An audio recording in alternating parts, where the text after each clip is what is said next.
Greetings, survivors of the parallel reality of the fourth transformation. Welcome to this new episode where we are going to dissect the latest act of the National Circus, better known as the Mañanera. Hold on to your seats, because what we saw yesterday, June 18th, was not a press conference. It was a display of gymnastic skills to dodge uncomfortable questions. A series of clear and direct questions were asked to the lady who claims to govern this country. But as is customary in this government, the answer was neither clear nor concise, but rather a textbook response, a pathetic attempt to dodge reality with the elegance of an elephant in a china shop. Welcome to reality, the one that hurts and that they prefer to ignore in the National Palace.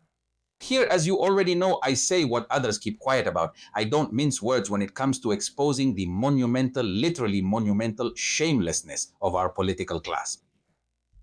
Brace yourselves, because among other things, what's coming is not just an ethical violation. It's a slap in the face to Mexico's cultural heritage. Let's get to it. Let's break it down, because there's a lot to cover. The reporter went straight for the heart of the official narrative. The issue of the searching mothers is absolutely revealing. While the country counts more than 133,000 missing people, the federal government's priority, according to Rosa Isela, seems to be to investigate. The purpose of these women, who with pickaxes and shovels do the work that the Mexican state, in its infinite incompetence, has decided not to do. Let's watch this great moment, where you can clearly see how the blow lands directly on Chachis' liver. Don't miss the details of her distorted face. Madam President, what is the status of the investigation into who financed the protesting mothers? Could the Secretary of the Interior share information on her investigation into the attendees? Thank you. Those who have been brought to the Zocalo, to your events.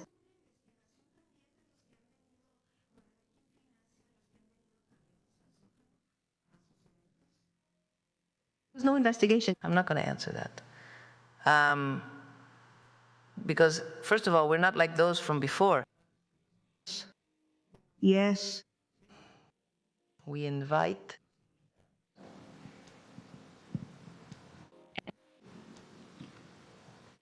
I won't answer that question because it's a provocation. And I don't fall for provocations. It's just that it's a question the parents asked because the searchers, because they were outraged that people wanted to see who was funding them instead of addressing their demands. Look, the Secretary of the Interior meets with all the groups every 15 days. Did you see her face? That expression on Mrs. Scheinbaum when she felt cornered is priceless. We're used to seeing her in robot mode, reciting numbers that seem like they're from a video game where she's the absolute winner. But when a question comes up that isn't about how pretty, how prepared, or how scientific she is, her jaw starts to tremble.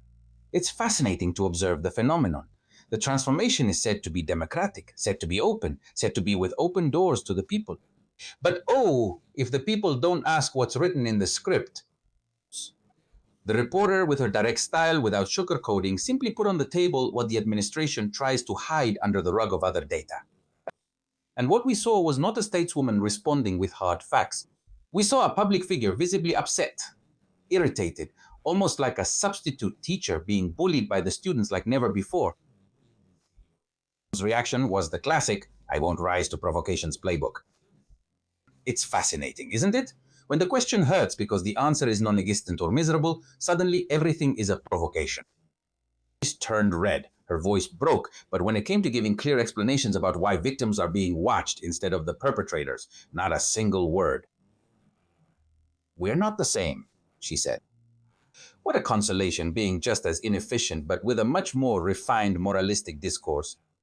And then the moment that confirms that in this government, laws are suggestions, not mandates. Chapultepec Castle is that place which regulations prohibit from being rented for social or corporate events, but it ended up being the setting for a gala overflowing with luxury. As I mentioned here, the very next day, it was the FIFA event held to mark the start of the World Cup. Well, he was also questioned about it. The welfare maid admitted with a disturbing level of ease that yes, the castle is rented for more than 1 million pesos. Watch this moment that will be enshrined in the Museum of Cynicism. FIFA rented it. Is it rented? It gets rented out. How much do you charge? I think he paid more than 1 million pesos. When the Ministry of Culture tells us to Chapultepec Castle is rented out. It's been that way for a long time. For a long time now, the castle has been rented for... And there aren't any affordable rates for the people so that the people can rent it. Yes, that too. No, the people can go for free. No, but to throw a party. She has quinceañeras, weddings, and similar events. She has an amount, yes. Really, yes, she has an amount to rent the castle. Thank you. Well, that's interesting. And how did you feel there among so many high-class people? I just went in, greeted everyone, and left. I mean, on behalf of the country, just to say, well, welcome. You're arriving in the best country in the world. Mexican women and men are an extraordinary people. And everyone will always be welcome. And good night. Have a good night. I came back. Do you remember the speech about austerity?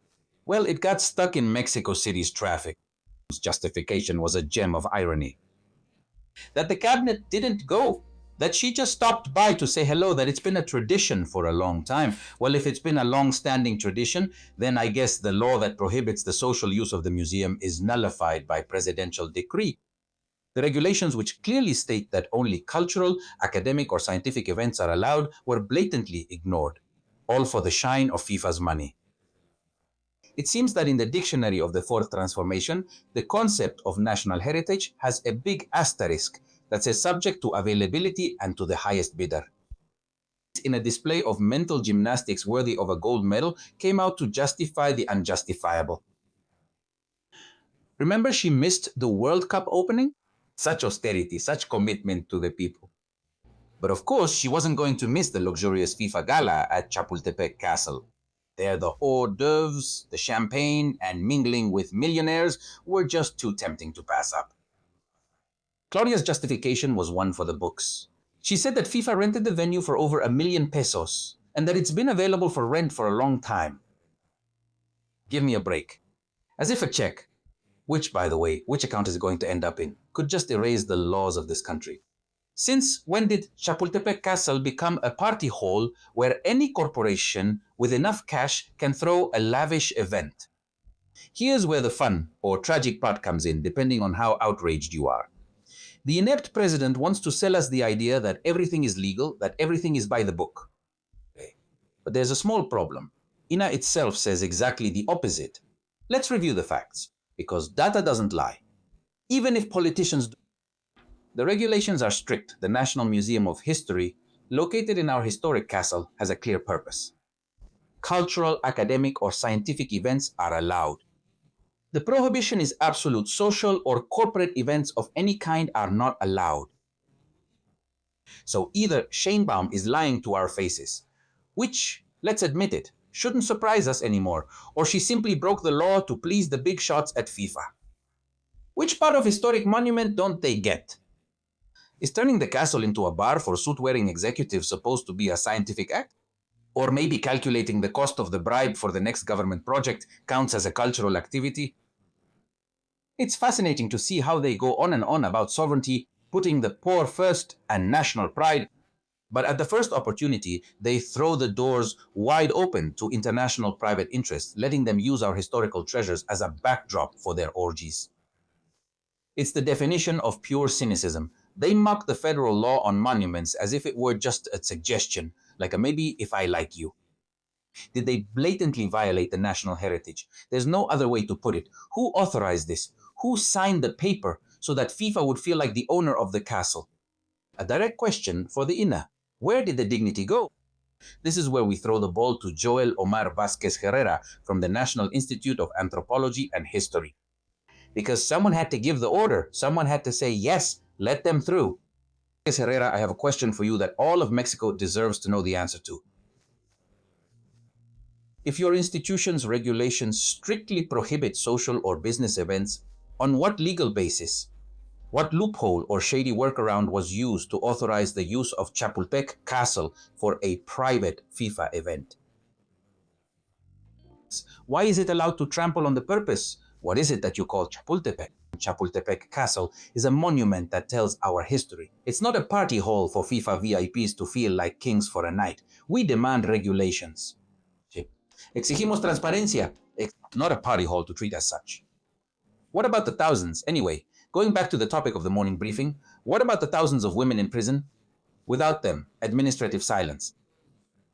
When are they going to go after a governor? It's a dark humor joke. The president, clinging to her script, demanded proof. Again, but what about the thousands who are in prison without them? Administrative silence. When the pressure rose, the lady's response was worthy of a failed exam. She changed the subject to artisanal roads. Nothing like diverting attention when you're cornered by impunity. Every time a question, like the one she was asked, bounces off the palace walls, the structure trembles. Why does it bother them so much? Because the 440 project isn't designed for debate, it's designed for applause. And when the applause is interrupted by a question about insecurity, corruption, or the mess left by his predecessor, the system short circuits. Tom tries to keep her composure, tries to project that image of a rational scientist, but underneath the lab coat, it's still the same political DNA. Whoever is not with me is against me. It's no longer the Macuspana donkey with his barroom charisma. No, now it's a technical version of the same show. But even if they change the scenery and add more lights, the script is still the same. Discredit the messenger. If the journalist asks serious questions, it's because he has hidden interests. If the journalist questions the security strategy, it's because he's a conservative. But what we saw, and the lesson we should take away, is that it was simply shown that if you stop being afraid, the power of the palace not only looks small, it looks desperate. You already know Skea. Dear cultured and knowledgeable audience, while they tell us to tighten our belts and live in Franciscan poverty, they celebrate with champagne in the most sacred places of our nation, ignoring the laws they themselves swore to protect. Naturally, blame goes to the one asking questions, not the lawbreaker, right? Don't fall for cheap rhetoric. History judges us. But it seems they care more about a photo with the FIFA executive than about the integrity of our heritage. Anyway, this is what we have. An administration that prefers evasion over accountability, elitist luxury in off-limits historic sites, and surveillance of victims instead of criminals. If that's the new rule of law, I don't even want to imagine what it would be like not to have it at all. Stay tuned, because this doesn't end here. The truth always comes to light, even if they try to hide it under $1,000,000 pesos. Keep doubting. And above all, watch La Mañanera as if it were a tragicomic play. Observe their faces, analyze the silences, and above all, applaud those who still have the courage to say, "Wait, I don't buy that lie from you." I've already told you before that the solution to all this misfortune we're experiencing is us. No one is going to come save us. Not Trump, not the opposition, no one. Only civil power, our commitment as citizens, fulfilling our obligations, voting, watching, and calling out all the filth these bastards do. Remember, we're at war. In Mexico against Morena. What do you think? I'll read your comments. See you on Monday. Have a great weekend. Remember that you can make your donations via PayPal. You can find the information in the comments section. Thanks to you, this channel is still active. Don't forget to subscribe, like, and hit the bell to get notifications every time there's new content. Thank you.